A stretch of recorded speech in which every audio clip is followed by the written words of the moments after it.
retired Marine intelligence officer and the host of the Strat podcast, Hal Kempfer, and also national security expert Ricoh Danielson. Thank you so much for joining us. And Ricoh, you're also an Army combat veteran of Iraq and Afghanistan, so you've got some unique perspective here. Thank you for joining us. I'll start with you, Ricoh. So the U.S. using these new kamikaze drones, I mean, this really got me amped up looking at this here. They're inexpensive, they're highly effective, and the kicker here is that it's Iranian technology or a copy of it. Are we in sort of this new era of warfare? Oh, absolutely. We've done a new era of warfare. Autonomous drones, autonomous vehicles will now be the forefront, I believe, of the military way and also engaging in combat. We see that with China. We see that Ukraine, Russia, Iran was it. And then also this is a very cheap way, a fast way, and a very effective way to engage your enemy at a very easily approachable, and it kind of changes the dynamic of the battlefield and strategy, as you will. It still offers the blitzkrieg methodology, right? Dominate the air, sea, and land. And I think this will be moving a lot faster. And as we see the war progress and also this progress into a future state, this is going to be one hell of a time. Hal, what do you think? I mean, are we going to see more investment into these style drones, and how far away can they be commanded from? I mean, do they need to be in the region, or could somebody be even in the United States and controlling them from that far away? Is that technology in the works? Oh, Anna, it's very much in the works. We have drones, I should say we collectively, the West, and obviously anything Ukraine is flying, we can probably get that technology adapted. But these drones can go out hundreds of miles, over 1,000 miles, depending on how they're set up. These are basically a copy, it's a more sophisticated copy of the Iranian Shahed 136 drone.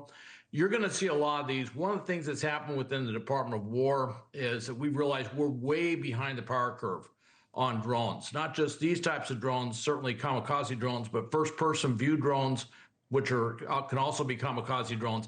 And there's a rapid catch-up. Actually, they changed the status of these from being a regular weapons procurement to being an ammunition procurement, which shortens the cycle by which we can get these things in the inventory. All right. Ricoh, I want to get your thoughts on this. We've got a map that we can show of other Arab nations in the region where Iran has been striking U.S. bases because they view that as American soil. And I think Iran was anticipating that these Arab nations would be blaming the United States and Israel for the violence that was happening in their countries. But we're starting to see a bit of a changing of shape here as far as who they're siding with. So what's the future of the landscape of those relationships in the Middle East? Yeah, Iran's playing checkers here. We're playing chess. The hard thing about Iran actually indiscriminately just shooting these autonomous drones, blowing up hotels for no reason, killing innocent people, and it's turned the tide against them, especially in the air, even though they have in the neighboring areas, right?